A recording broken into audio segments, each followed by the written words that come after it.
Magluluto tayo ng kamuting kahoy pancake. At ito yung kinayod natin kagabi.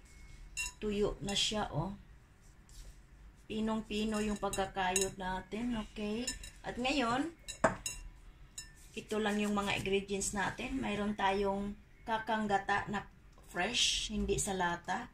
Mayroon tayong kinayod na niyog, yung sa ibabaw lang ng niyog. Yung mabasa-basa. Iyan. May asukal tayo. May 2 spoon tayo na butter. Yan ang ilalagay natin. At mayroon tayong, magtataka kayo bakit ako ay mayroong dahon ng saging. Ayan, may dahon tayo ng saging. Ayan, maano lang siya. Hindi katulad sa atin. Tama-tama lang.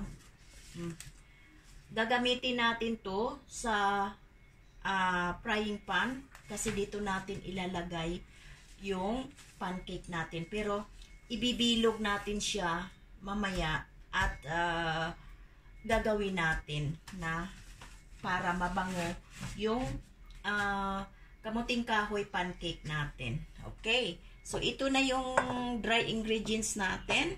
Okay, ilalagay natin yung niyog, yung unang kayod.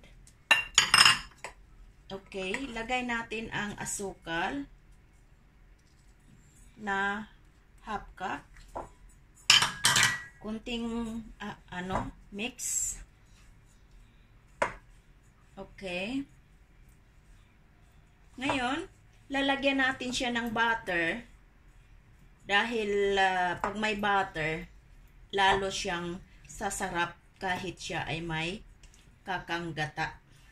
Ayan. Ilalagay natin yung 2 spoon na butter. Ayan. Mix lang.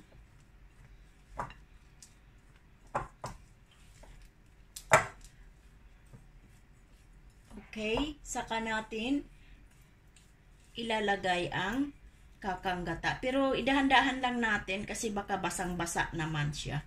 Ay baka hindi naman din pwede. Ayan.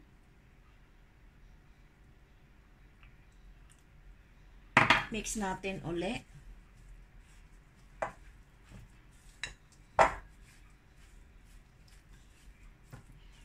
Two cups lang tong ko ha, kasaba ko. Kinadkad ko siya kagabi habang ako nagsa-silent live. Ito ang kinadkad ko. Tapos piniga ko siya at pinapahanginan sa aircon at kinabukasan kaninang umaga ay tiningnan ko ay tuyong-tuyo na siya. Kaya ayan, lagyan natin ng konti. Ayan. At itong natitira natin kakanggata, ilagay natin sa gulay natin mamaya na munggo na may malunggay. Ayan. Tama lang siya. Ayan na siya. Tamang-tama lang yung pagka-ano niya. At halong-halo na rin. Mabango dahil may butter at yung kakanggata. Ngayon, iside natin. At dito sa dahon ng saging, maggupit tayo at gagawin nating bilog-bilog base doon sa frying pan na ang laki. Laki ng frying pan. Ayan, gagawin natin to ng pulmahan.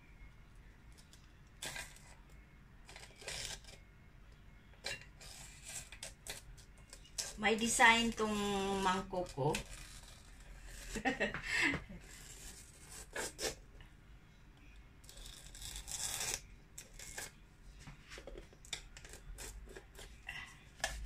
Ayan. O, diba? Yung mangkok ko ay may design.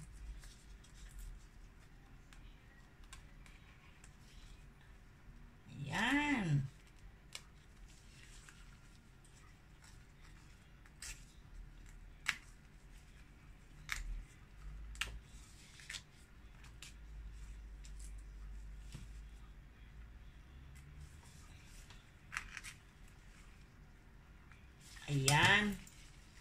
di ba?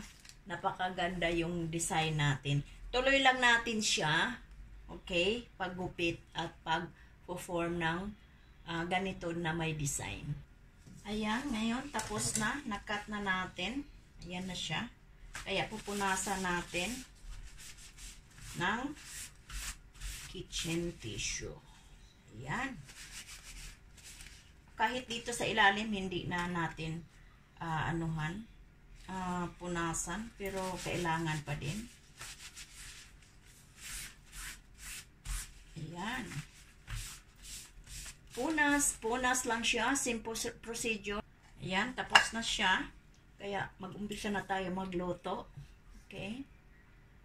Ayan na siya, nakasalang na yung apoy natin. Lagay na natin yung dahon. Okay?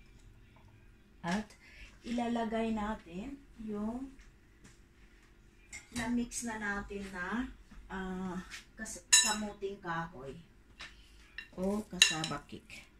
Kasaba. Ayan. I-flat lang natin. I-flatten. Okay.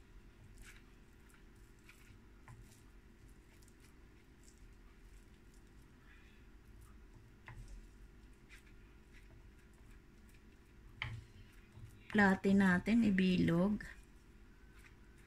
Pwede naman din siyang walang dahon, pero lagyan natin ng dahon para mabango siya. Okay? At i-form natin ng bilog.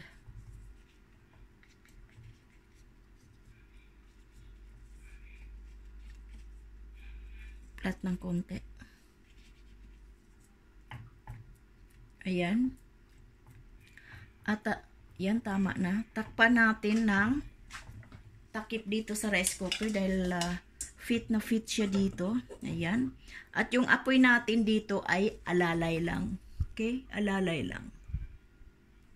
Ayan, sisilipin natin mga kalangga ko dyan kung kumusta na siya. Ayan, nag-iba na ang kulay. Titingnan natin. Gamit tayo ng kung naluto na ba sa ilalim at pwede na natin siyang baliktarin.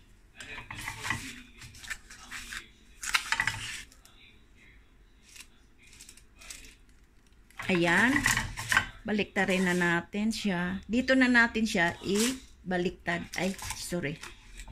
Dito na natin siya ibaliktad na tawag dito. Wala ng dahon. Dahan-dahan. Dito lang, ganunin lang. Pak! Ayan. Tanggalin natin ang dahon at takpan natin uli. Ganun pa rin yung apoy. Dahan-dahan pa rin. Ayan.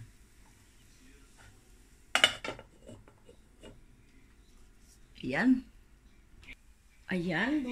Tingnan natin. Ayan. Ayan. Yan ang gustong-gusto ko. O, diba? Mukhang yummy.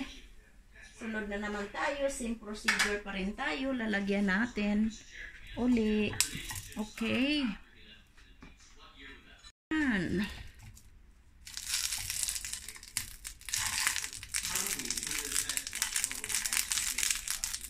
May tunog. Kasi nagmamantika kasi siya. Kasi biro nyo naman ay kakanggata, diba? So, may posibilidad talaga siyang mag-o-oil. Plus yung butter pa. Kaya, yun. Tumutunog. Kasi may oil yung frying pan natin ng konti. Parang piniprito niya yung dahon natin. At in fairness, ang bango niya. Kaya subukan ninyo, lalo na dyan sa Pinas, masarap siya. Kasi nga, may kinayod na niyog yung sa ibabaw ng niyog na yung matamis-tamis na mabasa-basa.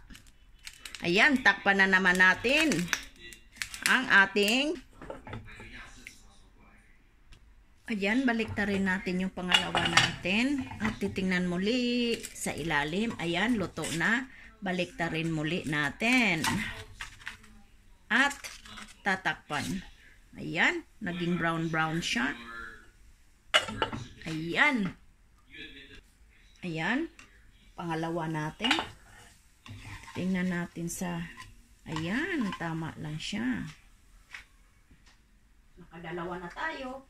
Ang ginagawa ko ngayon ay pina-flat ko na lang siya dito sa counter. Kaya ayan, para diretso, parang madali na lang siya. Kaya ayan. Ayan, buksan naman natin yung pangatlo natin. At babalik na rin natin. Ayan. Ang bilis lang. Kunting press. Parang lalabas yung mantika. Tingnan nyo ha, pag pinipress ko siya. Ayan o. Yan. Yung langis ng niyog natin at yung butter, halo-halo na tinakpan natin. Hanggang matapos ito, kunti na lang, may 3 na lang ako na lulutuin pa. Ayan, tingnan natin sa ilalim kung ano na ba siya. Ayan, tama lang.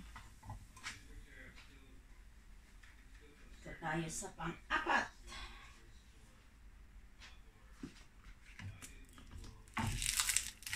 Kunting press na naman uli. Tumutunog-tunog. Ayan. Ito na itong last natin. Balik na rin natin. Last na to siya, mga kalangga ko dyan. At matatapos na tayo. Takpan. Ayan, bubuksan natin yung pang last natin na cassava pancake. Ayan. Last na lang siya.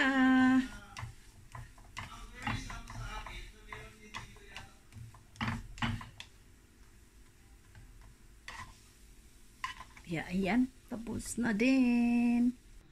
Ayan. Luto na siya. Yung pancake natin na kamuting kahoy. Ayan.